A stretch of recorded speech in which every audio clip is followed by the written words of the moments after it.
Everything collapsed exactly 14 days before I was supposed to get married. My fiancée Rachel had gone off for her bachelorette weekend at some coastal resort with her bridesmaids, while I stayed behind dealing with work projects that couldn't wait. These group trips never appealed to me anyway. We'd been a couple for 4 years, engaged for 12 months, and I genuinely believed we had something solid and real. It was late Thursday evening when I mindlessly scrolled through Instagram before turning in for the night. One of Rachel's bridesmaids, this woman named Jessica, who always drank excessively and said wildly inappropriate stuff at every gathering, had shared something that made my entire world stop. The photo showed the entire bridal party at some beachside bar, clearly hammered, surrounded by cocktails and empty glasses everywhere. Typical bachelorette nonsense, nothing unusual there. But the caption underneath shattered everything I thought I knew about my relationship. Final hookup with her backup dude before she secures the loaded one. This girl knows how to play both sides.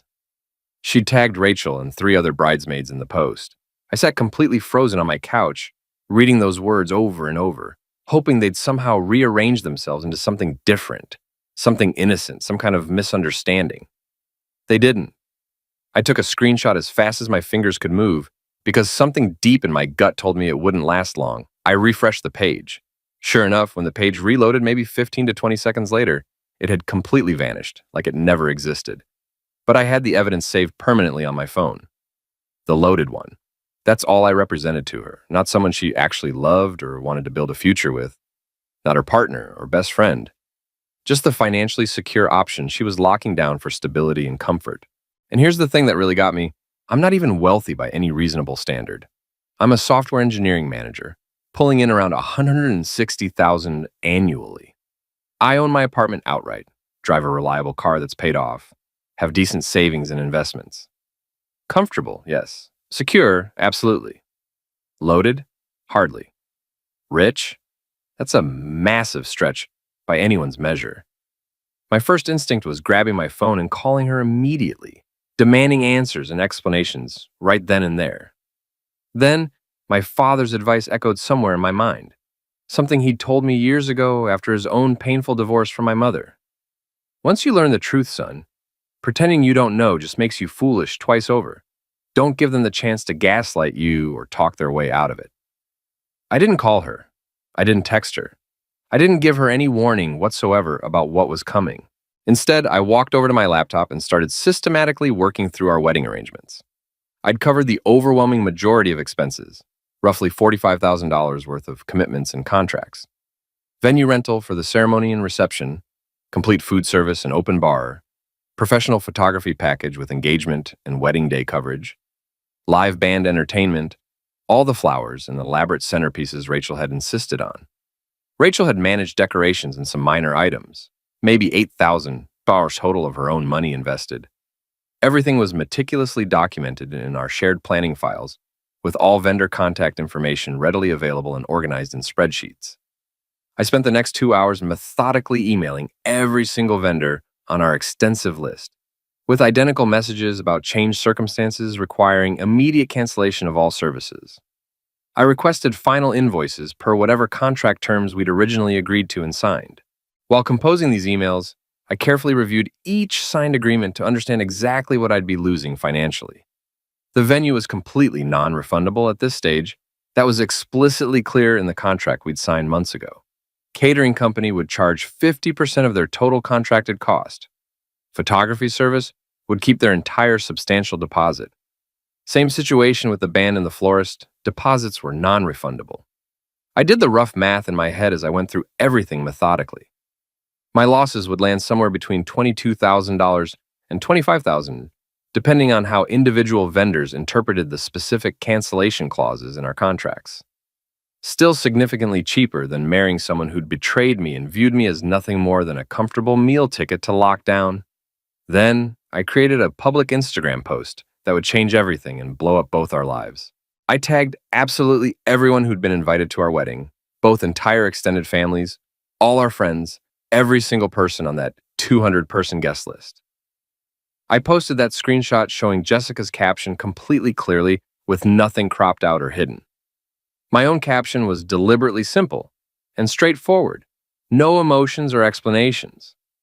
Wedding canceled, effective immediately. See image above for the complete explanation. Sincere apologies to everyone who made travel arrangements or purchased gifts from our registry. The bride can clarify anything else you might want to know. I posted it, powered down my phone completely, and actually went to sleep. Weirdly, I slept better than I had in months, maybe years, like a weight had lifted. When I reactivated my phone Friday morning around 7, it had basically exploded with notifications, calls, texts, voicemails, direct messages. Everything imaginable was flooding in continuously. My Instagram post already had hundreds of comments with people arguing intensely in the threads. I made coffee first, let everything fully load while the machine brewed slowly, then scrolled through the absolute chaos while drinking it calmly at my kitchen table, almost detached from it all. Rachel's mother had left a furious voicemail around midnight, demanding I call her immediately and asking how I dared to humiliate her daughter publicly like this. Didn't I have any decency or respect for their family? Her father's message was shorter but angrier, demanding an immediate, detailed explanation for what he called garbage and lies I'd posted online for the entire world to see. My own mother sounded genuinely confused and concerned, asking if this was actually real. What had happened between us? Was there some kind of mistake or misunderstanding she didn't know about? Rachel herself had left approximately 20 increasingly desperate messages over the course of the night, starting confused and hurt, quickly escalating to angry and accusatory, ending with desperate sobbing and vague threats about consequences I'd face. The most valuable and damning voicemail came from Jessica, the bridesmaid who'd posted the original story that started everything. She'd left it around 3 in the morning, and she sounded absolutely destroyed and obviously drunk out of her mind. Oh God, I'm so sorry. I was completely wasted. That wasn't supposed to go up. It wasn't meant to be posted publicly. It was an inside joke between us girls. You weren't supposed to ever see it. Please don't destroy her entire life over this. She does love you, okay? The backup guy thing is real, but it's not serious at all, just like for fun on the side. Everybody does it these days. It's not a big deal. Please just talk to her, please.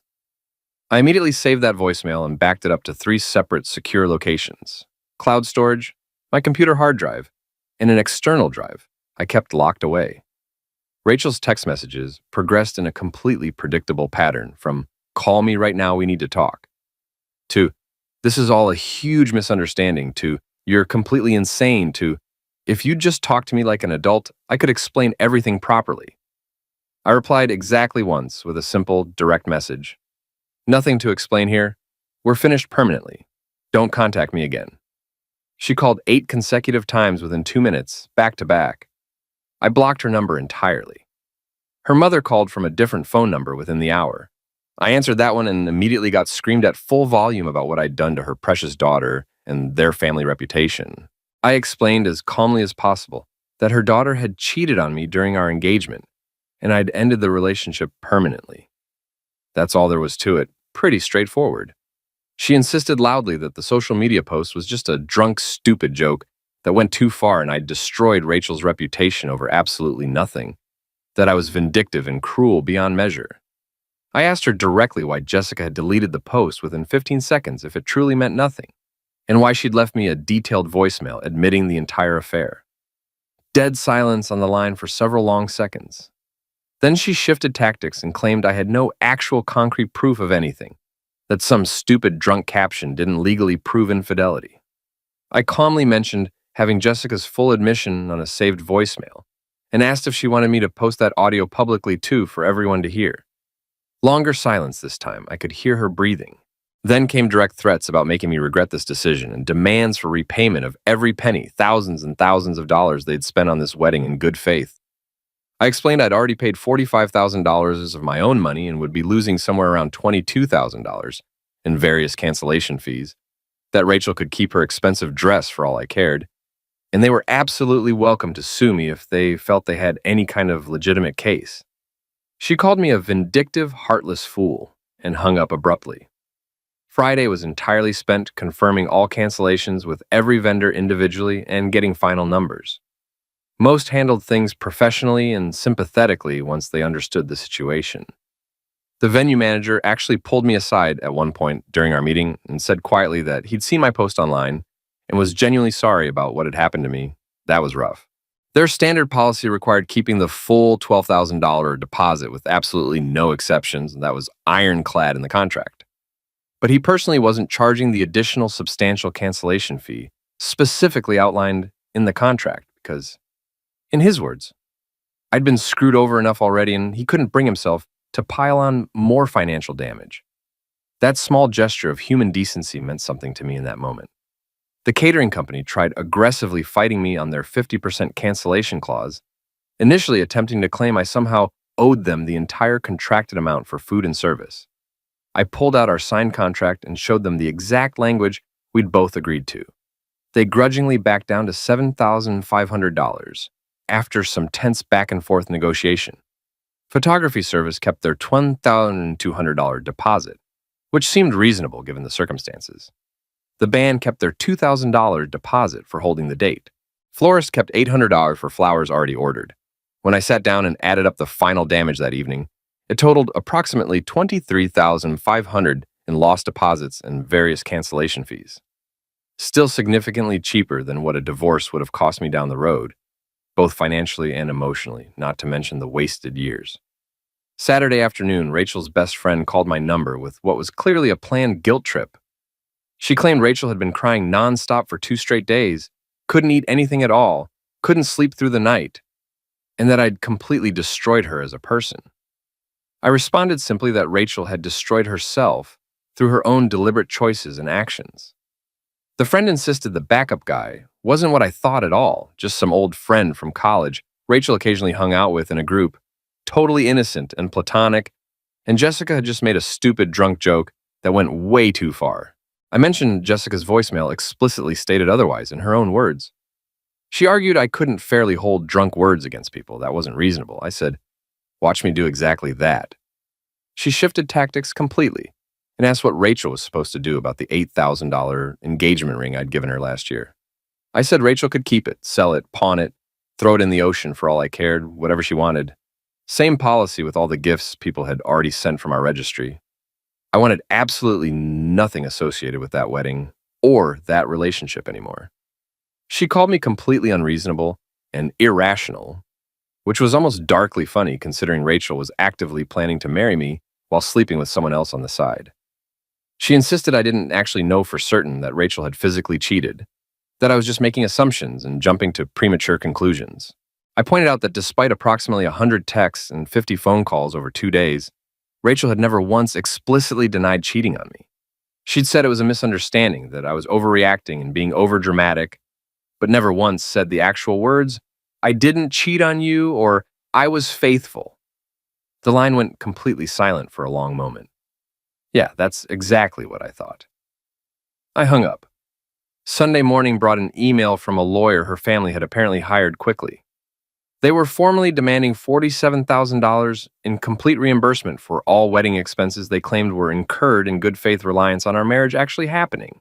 They listed absolutely everything imaginable in excruciating detail.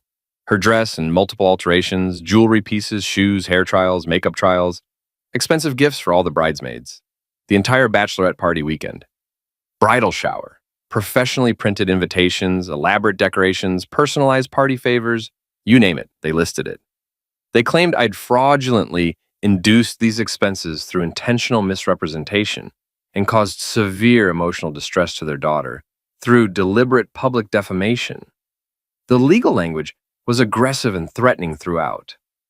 I forwarded the entire email chain to my buddy from law school who now practices family law in our city. He called me back within an hour, literally laughing out loud. He said it was genuinely the funniest and most ridiculous demand letter he'd read all year long. Were they actually serious about this? Dead serious, I confirmed. Also dead wrong legally, he assured me with confidence. Infidelity absolutely constitutes legitimate grounds for ending an engagement in any court in the country. They had no viable case whatsoever. This was completely baseless. What should I do? He offered to respond on my behalf completely pro bono because he found the whole situation highly entertaining from a legal perspective. He'd tell them in proper, fancy legal language to kick rocks and stop wasting everyone's time. But he advised me seriously to keep that voicemail recording in multiple secure locations and meticulously document every single attempt they made to contact me after I'd explicitly told them to stop all communication. Because based on their aggressive behavior pattern so far, this situation would most likely escalate significantly further before it finally got better. Monday morning, Rachel physically showed up at my apartment building unannounced. My doorbell camera caught her approach before I even got to the door to see who was there. She looked absolutely terrible, eyes completely swollen and red from crying, hair disheveled and messy, no makeup at all. She started knocking normally at first, then quickly escalated to pounding hard on the door with her fist, yelling loudly that she knew I was home and we needed to have a real face-to-face conversation right now, that I owed her that much at least. I used the intercom system to tell her there was nothing whatsoever to discuss between us, and she needed to leave my property immediately, or I'd be forced to call the police. She insisted desperately I couldn't just throw away 4 years together like this, like we meant nothing to each other. I said she threw it away through her own actions and choices, not me. Then she finally said the words that confirmed everything I already knew. It was one mistake, one single night. You're really ending everything over one stupid night? There it was. Clear direct admission caught on video camera. I immediately started recording on my phone too, for additional redundancy and backup. I asked directly and clearly if she was admitting she'd cheated on me during our engagement. She backtracked awkwardly, stumbling over her words, suddenly claiming we were basically on a break anyway during that time. I reminded her firmly we were engaged, actively planning our expensive wedding, living together in this apartment up until last month when she moved some stuff to her parents' house temporarily. We were absolutely not on any kind of break by any definition. She called me ridiculous and said, relationships are fundamentally about forgiveness and working through problems, that I was supposed to fight for us, to work through this together like adults. I told her I was supposed to marry someone who actually respects and values me as a person, and that clearly wasn't her anymore if it ever was. I told her to leave my property immediately. She refused outright, saying she wasn't leaving until I talked to her face to face like an adult, instead of hiding behind my door like a coward. So I called 911 directly. They arrived within roughly 15 minutes response time. She was still there the entire time, now sitting on the ground outside my door, crying loudly and dramatically. The responding officer spoke with her first for several minutes, listening to her side, then came to my door to hear mine. He asked if she was my fiancée, as she claimed. I said were, past tense, that relationship is finished permanently. I explained I'd ended the relationship after discovering infidelity and had told her repeatedly through multiple channels not to contact me anymore, under any circumstances. She showed up at my private residence anyway, refusing to leave. He asked me to show him documentation where I'd explicitly told her not to contact me. I pulled up the text message thread on my phone showing my clear statement.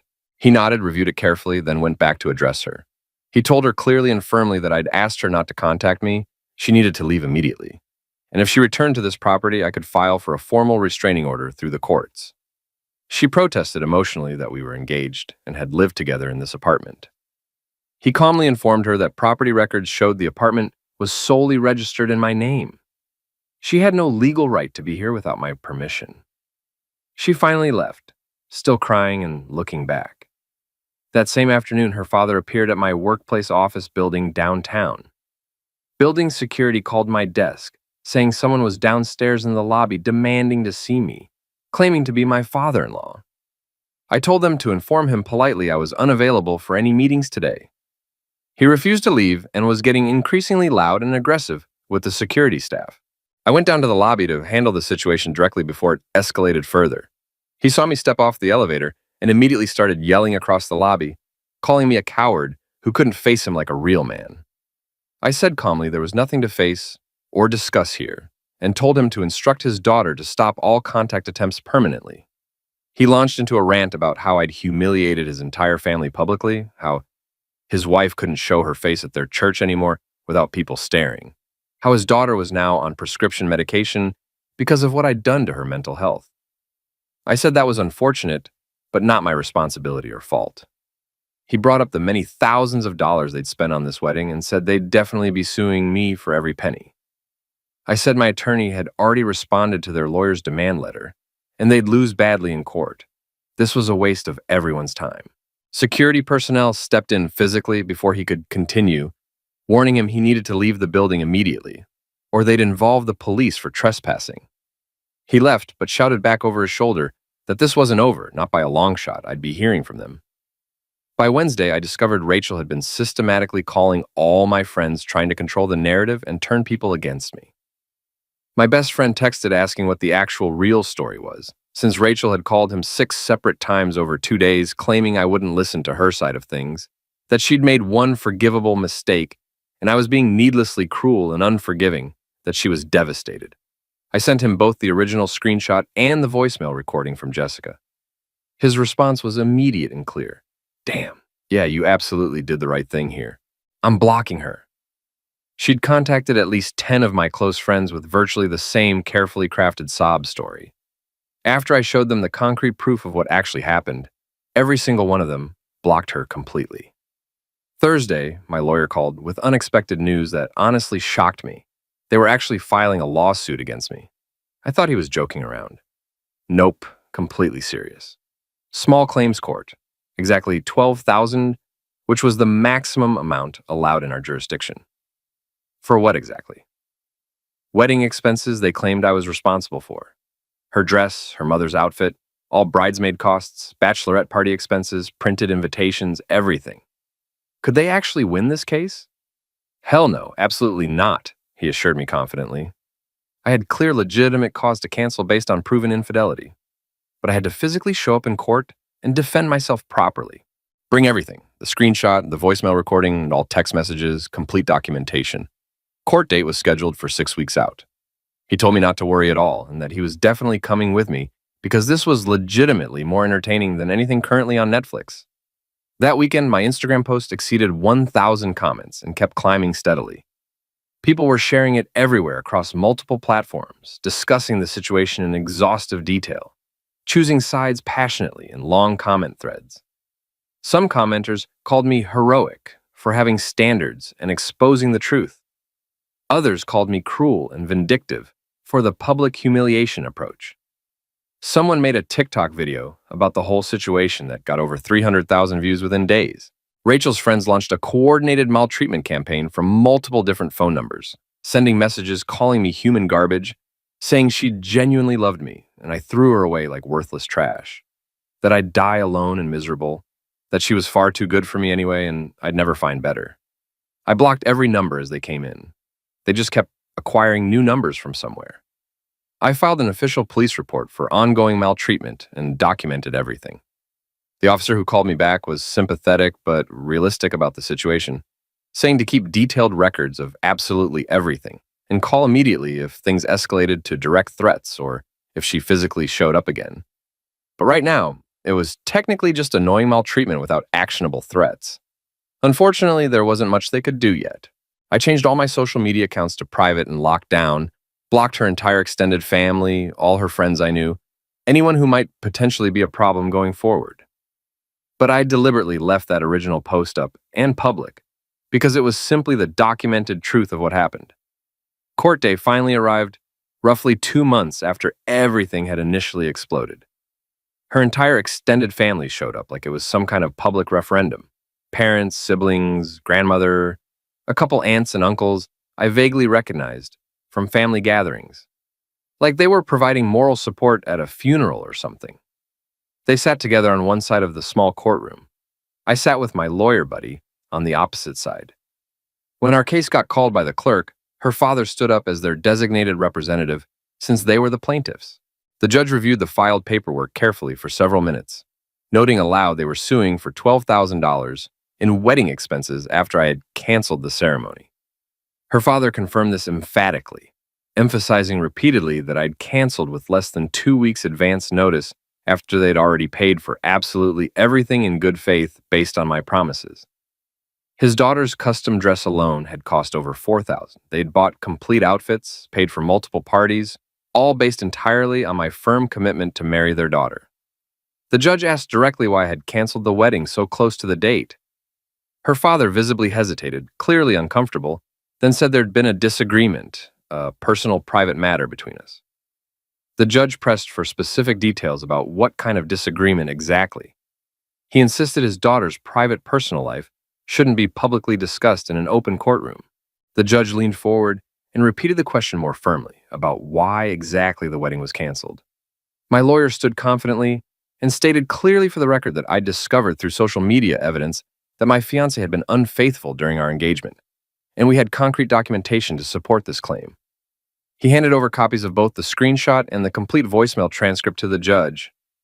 The judge took several minutes to read through both pieces of evidence carefully and thoroughly, then looked directly at her father with a serious expression, stating plainly and factually that his daughter had been cheating during the engagement. Her father insisted desperately it was just a joke, a drunk bridesmaid making a stupid joke that got completely out of hand and meant nothing. The judge pointed directly at the voicemail transcript in his hand and noted it clearly showed the bridesmaid explicitly admitting it wasn't actually a joke at all. Her father argued weakly she'd been heavily intoxicated when she left that message. It wasn't reliable. The judge asked the question directly and clearly for the record. Was his daughter cheating on the defendant? And did he genuinely believe the defendant should have married her anyway and paid for an expensive wedding to someone who was being unfaithful during the engagement? Her father said I didn't have to humiliate their entire family by posting it publicly for the world to see, that his daughter had required professional therapy because of my public actions, that I'd destroyed her reputation. The judge responded firmly that if his daughter didn't want people knowing about her behavior and choices, perhaps she shouldn't have engaged in that behavior in the first place. Case dismissed. Her father tried protesting loudly about all the money they'd spent in good faith. The judge cut him off sharply. Case dismissed, next case, we're done here, sit down. Outside the courthouse afterward, her mother cornered me aggressively in the parking lot, getting right in my face. She demanded to know if I was satisfied now with destroying her daughter. I said honestly, pretty much, yeah. She went on about how Rachel was on prescription antidepressants, specifically because of what I'd done to her. That she'd had to quit her job because of the stress and humiliation, was living back at home with them, and I'd completely ruined her entire future and any prospects. I said Rachel ruined her own future through her own choices and actions. Her mother insisted everyone makes mistakes in relationships, that I was supposed to be the bigger person and forgive like adults do. I pointed out I was being the bigger person by letting her keep the expensive engagement ring, all the registry gifts, everything, by not countersuing for the extensive maltreatment campaign, by just walking away completely clean. Her sister suddenly got directly in my face, aggressively saying I was going to regret this decision, that no decent woman would ever want me after seeing how I treated Rachel, that everyone knew I was vindictive and cruel and it would follow me. My lawyer actually laughed out loud at that statement. He told her directly I'd gotten approximately 50 direct messages from women online saying they respected a man with actual standards and integrity, so I'd probably be just fine in the dating department. That wasn't entirely accurate, but I wasn't about to correct him in the moment. We walked to our cars and left, while her family stood there in the parking lot looking like they were actively planning their next attack move, which, it turned out, they absolutely were already working on. 3 weeks after the court victory, Rachel started an online blog. Multiple people started messaging me about it with links. The title was My Story, Recovering from Public Humiliation, with her carefully crafted version of events.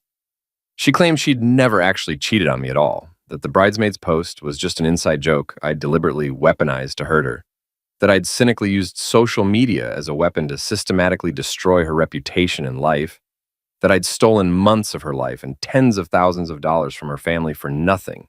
She was now in intensive therapy for severe depression and anxiety directly caused by my vindictive actions. The comments section was overwhelmingly sympathetic to her.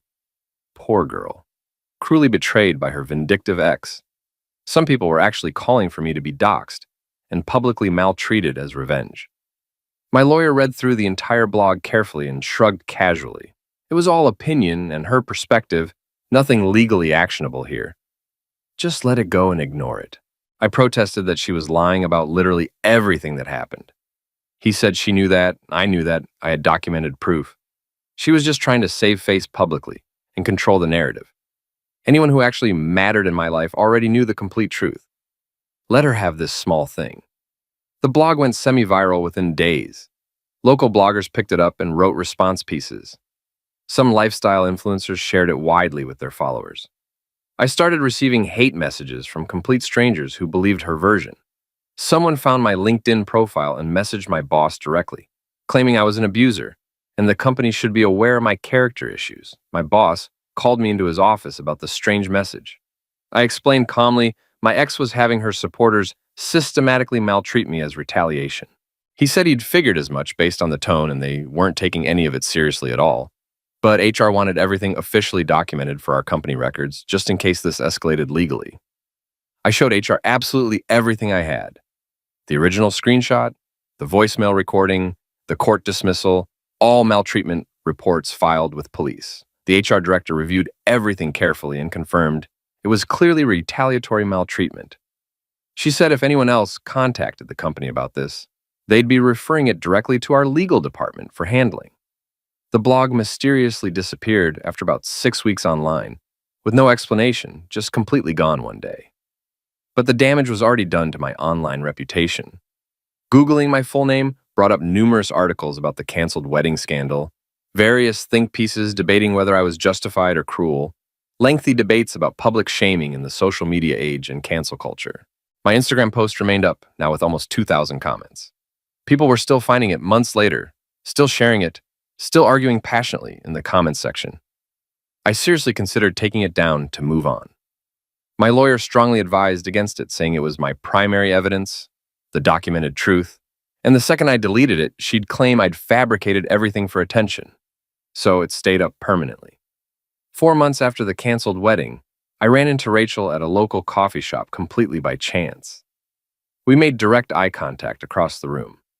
She immediately looked away and turned her back to me. I grabbed my coffee order and left quickly without saying anything. Heard through mutual friends she was dating someone new, some guy from her workplace, supposedly taking it slow and careful this time. Good for her, honestly. I genuinely hoped it worked out better for both of them.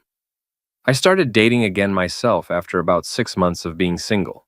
Met someone named Lisa at a friend's summer barbecue. She was an elementary school teacher, genuinely funny and smart, easy to talk with about anything.